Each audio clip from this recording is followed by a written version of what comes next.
Hey guys, it's Kaylee and welcome back to Hippie in a Suit, where I talk about sustainability because I dream of a world where each year isn't the new hottest year on record. Hello everyone and Happy New Year. I hope you are all starting 2024 off on the right foot and that this year brings you lots of health, prosperity, and happiness. Today I'm sticking to a tradition and I'm looking back at the big sustainability moments of the previous year, as I do every year.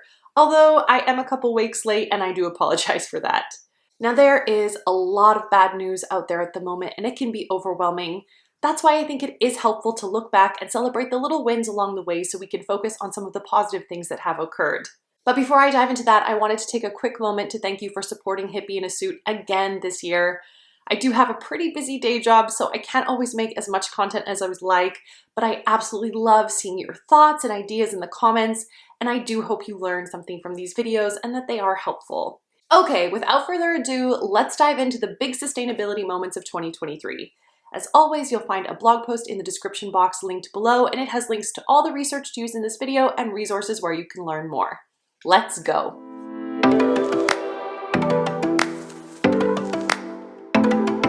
Coming off the monumental adoption of the Global Biodiversity Framework in December 2022, the beginning of 2023 experienced a bit of a slow start. There were no major announcements or milestones that I thought were worth noting until March. In March, the Intergovernmental Panel on Climate Change released its 6th Assessment Synthesis Report. For those of you who aren't familiar with this process, effectively every 6 to 7 years, the IPCC does an update of the latest scientific findings related to climate change. They are released in 3 separate editions focused on different aspects of climate, and then they're synthesized into one overall report. Because we had already seen the 3 lead-up reports in 2021 and 2022, there were no huge surprises in the synthesis, but it did underscore a lot of what we know. While the warnings in the report were stark, there were some bright spots and reasons for hope.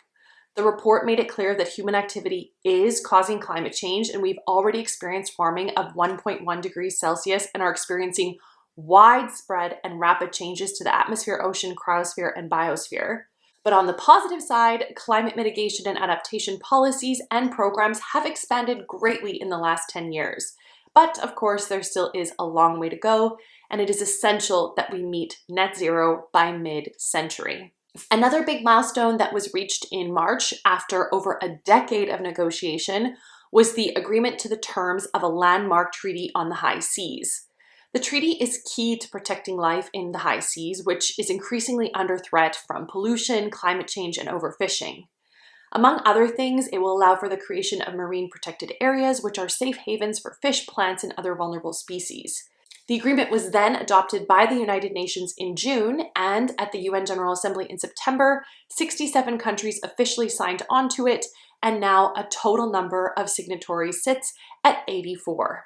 In May, there were 2 interesting things that kind of flew under the radar, but that lay the groundwork for challenging the very basis of our economic system and that I find quite interesting. First, the Secretary General of the United Nations released a policy brief titled Valuing What Counts: Framework to Progress Beyond Gross Domestic Product, where he notes the limits of GDP as the sole and primary measure of development and asks countries to help create proposals for universal and comprehensive measurements of progress and sustainable development to complement GDP as a measure. In addition, the EU held its first ever Beyond Growth conference, and this was an open dialogue about what the economic system would look like without the paradigm of growth that we currently operate under. This points to a broader trend and discussion about the capitalistic structures that drive our global economic systems and how they need to be rethought to put equity of people and the protection of planet at the center. While topics like post-growth and rethinking GDP have mostly been relegated to activist and academic circles, we're now seeing these discussions come into the mainstream. And I thought that was pretty interesting to see this year. At the very end of May and the beginning of June, the plastics treaty negotiations were held in France, and another one was held in November in Kenya. Plastics are ubiquitous and one of the largest contributors to pollution on the planet, so the development of this treaty is highly anticipated and, of course, somewhat contentious. The objective of the Global Plastics Treaty is to set a global framework of standards around accountability, responsibilities, financing, material and chemical standards, import and export restrictions, and targets. The final agreement is expected by the end of 2024, this year. At the very beginning of June, the World Bank appointed a new president, Ajay Banga. This choice has been welcomed after former World Bank chief David Malpass, who was a Trump appointee, made some very questionable comments on climate change. Banga has a decorated private sector career and holds a great deal of credibility with both developed and developing countries because he is born in India but naturalized American. In June, we also saw the first in-court climate victory of young people in the United States. A Montana state court sided with young people who sued the state for promoting the fossil fuel industry through its energy policy, which they allege prohibits Montana from weighing greenhouse gas emissions in approving the development of new factories and power plants, which in turn violates their constitutional right to a clean and healthy environment.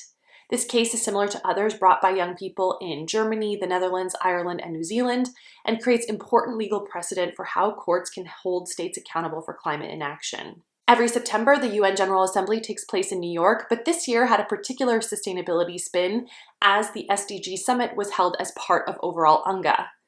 That is because 2023 marked the halfway point for the achievement of the UN Sustainable Development Goals. What I mean by that is the 2030 Agenda was adopted in September 2015, and it's set to be achieved by September 2030, so we're halfway there. The summit called for increased action because a mere 12% of the targets are on track, and progress on 30% of the goals has stalled or reversed.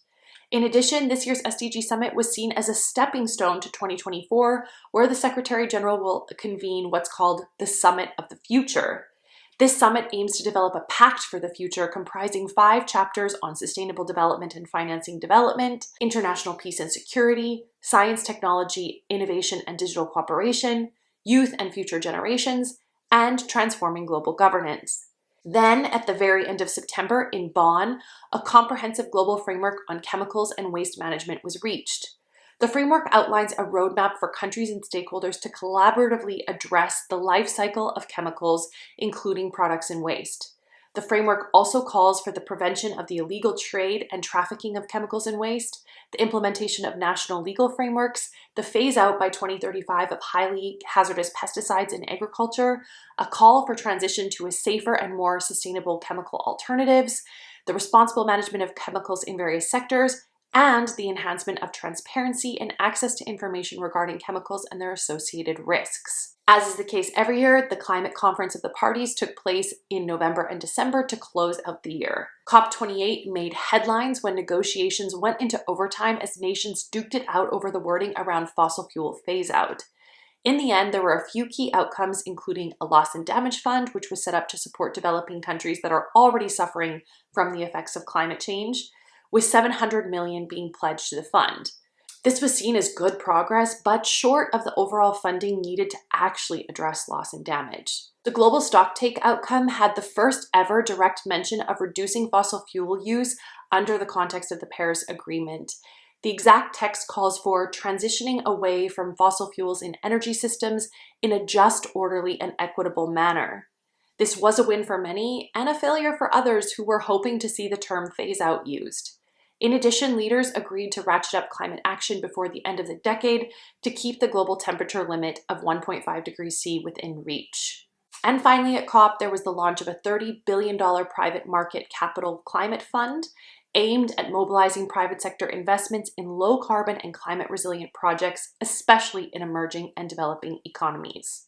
And finally, we ended the year with a rather bleak announcement that 2023 is officially the hottest year ever on record. Earth's average land and ocean surface temperatures in 2023 were 1.18 degrees Celsius above the 20th century, and the 10 warmest years since 1850 have all occurred in the past decade. In addition, Antarctic sea ice coverage dropped to a record low, which unfortunately is a bit of a sad note to end the year on and to start a new year on, but only further underscores the need for rapid action by policymakers, businesses, and citizens across the globe.